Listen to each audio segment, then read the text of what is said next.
আসসালামু আলাইকুম। আমি পুষ্টিবিদ সানজিদা ফেরদৌস। আজকে আমি খুব গুরুত্বপূর্ণ একটি টপিক নিয়ে আপনাদের সাথে আলোচনা করব। সেটা হলো কোলেস্টেরল। আমাদের শরীরের জন্য এইচডিএল এবং এলডিএল দুটি দরকার আছে।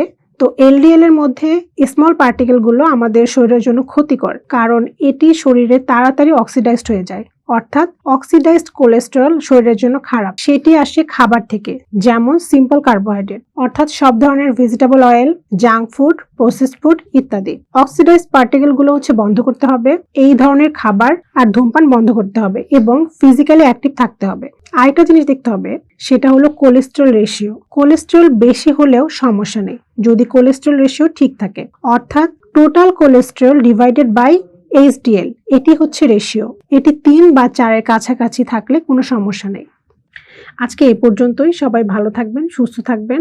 আর প্রাকৃতিক উপায়ে এই রোগ থেকে নিরাময় পেতে বিশেষজ্ঞের তত্ত্বাবধানের জন্য আমাদের সঙ্গে যোগাযোগ করতে পারেন। ধন্যবাদ সবাইকে।